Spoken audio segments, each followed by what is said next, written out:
voyez, il y a 4 coupelles qui sont disposées, 4 coupelles jaunes disposées aux 4 coins de la salle. Vous allez faire 4 groupes.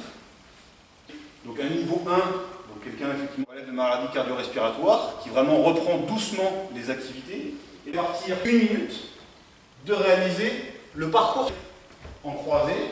Vous faites le tour et vous faites un 8, tout simplement. Vous faites un 8. Alors la difficulté, elle va être où? Et c'est là que c'est intéressant.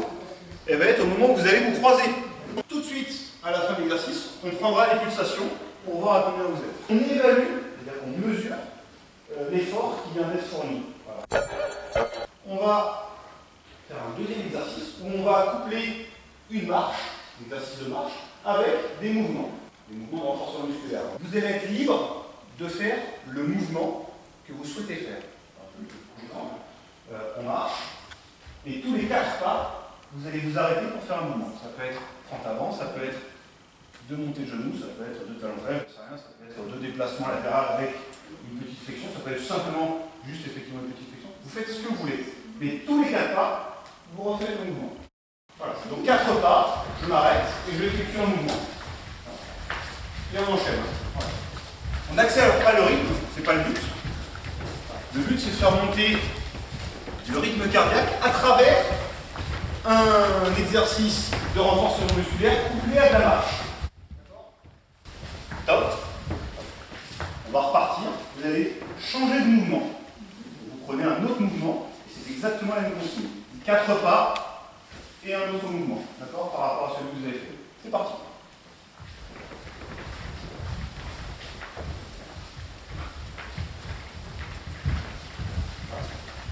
C'est aussi la respiration. On parlait des capacités respiratoires. C'est important d'avoir une bonne respiration qui plus est quand on propose des mouvements.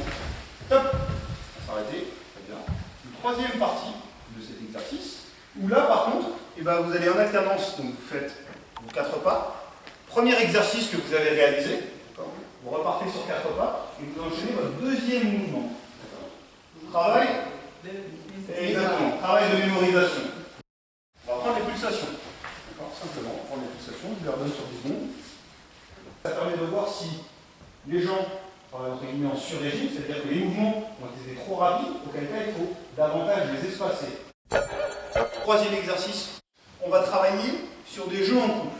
Donc on va se déplacer dans la salle, et puis au signal que je vais donner, donc simplement le top, on va se présenter par deux, se mettre face à face, se positionner simplement la paume des mains jointes, et puis on va essayer d'avoir le même mouvement, c'est-à-dire c'est le jeu du miroir, tout simplement. On ne pousse pas, là autant je ne suis pas sur l'exercice de renforcement, par contre, je laisse libre, sur cette première partie, libre la coordination des mouvements, c'est-à-dire que vous pouvez très bien rester sur une position debout, simplement jouer avec les bras, un petit peu à droite à gauche, et vous pouvez aussi, exactement, venir descendre. Et on essaye aussi de changer de position, c'est-à-dire debout, station médiane, station basse. Voilà. Dans la mesure, encore une fois, du possible. On voit à travers ce petit exercice-là toute la liberté aussi qu'on peut offrir aux gens. Ça, c'est important de leur laisser à un moment donné dans la séance.